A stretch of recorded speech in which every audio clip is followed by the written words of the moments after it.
Génibet, Paris-Picanly. En ce moment, profitez de 250 € de bonus de bienvenue. Bonjour à toutes et bonjour à tous, c'est l'hippodrome de Bordeaux qui accueille la 7e étape du Grand National du Trot en ce mercredi 19 juin. Cette épreuve servira de support au pari à la carte. Nous l'évoquerons donc dans la première partie de l'émission.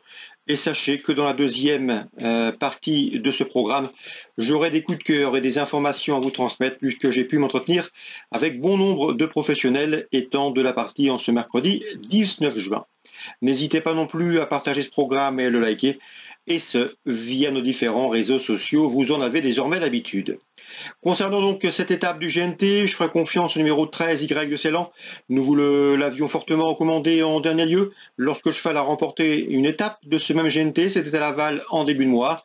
Il avait auparavant remporté la manche disputée à Cordemais.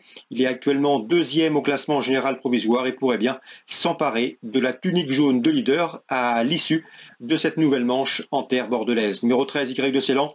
C'est vrai que cette fois-ci, il doit rendre la distance, il doit rendre 25 mètres, mais c'est un cheval qui s'est démarré très vite et ensuite, s'il peut bénéficier d'un bon parcours, trouver les bons dos, sa pointe de vitesse finale devrait pouvoir faire des ravages. La longue ligne droite de Bordeaux va favoriser ses intérêts. On lui posera en priorité le numéro 11, c'est Iwi Rock qui a fait de cette course un objectif. Son entourage l'a préparé en conséquence pour ce rendez-vous. Un cheval qui affiche déjà 16 succès en une cinquantaine de courses courues. Il a remporté 4 de ses 5 derniers parcours. Il est bien placé au premier auto. C'est un bon droitier. Il coche pas mal de cases. C'est une base de jeu. Numéro 11, Iwi Rock.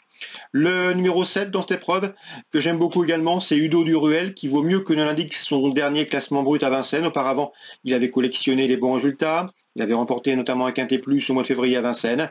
Sachez également que lors de ses 2 derniers parcours col à droite, il a franchi le poteau en tête. Numéro 7, Udo Duruel, première chance. Je retiendrai également le numéro 15, Floréal, qui n'a rien à envier à ses cadets. Un cheval qui a remporté notamment en fin d'hiver à Cagnes-sur-Mer, le Quintet Plus, toujours convoité, prix de la Côte d'Azur. C'est un cheval qui affiche à ce jour une victoire et 4 places dans les 5 premiers en 11 Quintets courus. Seul son rendement de distance va jouer contre lui, mais c'est un bon droitier, il a déjà bien fait à Bordeaux, et à mon avis, sa place est dans le Quintet. Je le reposerai le numéro 9, Have Seven, qui après plusieurs sorties infructueuses vient de manifester un regain de conditions en se classant 3e du Quintet Plus prix Titania à Vincennes. Confirmation entendue. Le 16, Gendréen, est un cheval confirmé dans les quintets. Il a couru 11 événements pour 3 victoires et 7 places parmi les 5 premiers, du 10 sur 11 dans les quintets. Lors de ses 6 dernières sorties corde droite, il a signé 4 victoires et 2 places de deuxième. Autant de résultats qui l'autorisent ici à soigner ses statistiques dans les quintets, mais avec ce rendement de distance, je pense qu'il est davantage conseillable et recommandable pour les accessites. J'ai ensuite placé le 14, Ideal Godenoé. À mon avis, il est barré pour les premières places, mais il n'a pas démérité, finissant bien dans l'étape du GNT, se classant 7e à Laval en début de mois. À mon avis, ici, il peut venir brouiller les cartes, tout comme numéro 12, Hold Up du Dijon, qui n'a pas gagné depuis plus d'un an, depuis avril 2023, mais le cheval est en forme. Sachez également qu'il a couru une fois à Bordeaux, il s'y est classé 2e, et pour ces raisons, je l'ai retenu dans le pronostic, il peut profiter de la défaillance de certains des chevaux précités.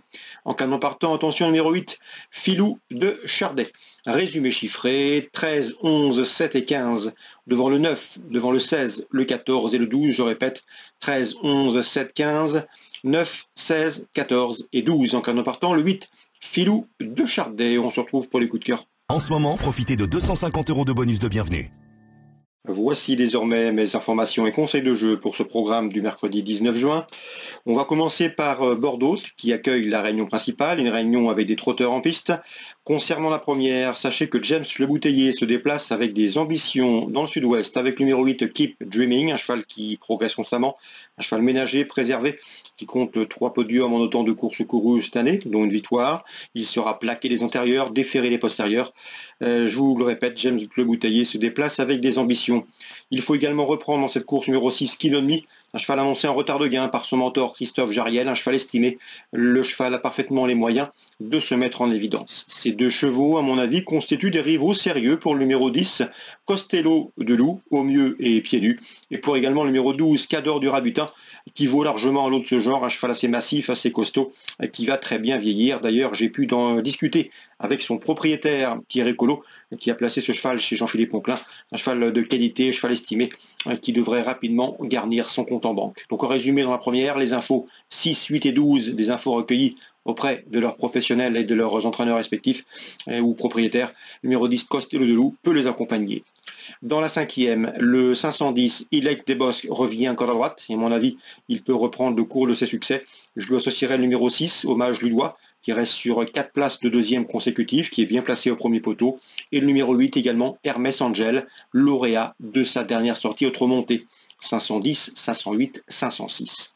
Dans la septième, j'aime beaucoup le 714 Invictus One, un cheval qui reste sur de succès, qui ne sera pas dérangé par la corde à droite. Il est en net retard de gain. Il devrait ici en combler une partie. On peut lui associer toutefois le numéro 13, Ignam de Blais, qu'il convient de racheter après 2 disqualifications. Elle peut redorer son blason. Et le numéro 12, Ibanque Lebel. Elle est estimée par Philippe Dejard. Elle a de la qualité suffisamment pour se mettre en évidence dans ce lot. Elle aussi mérite d'être rachetée. 7e course, 14, 13 et 12.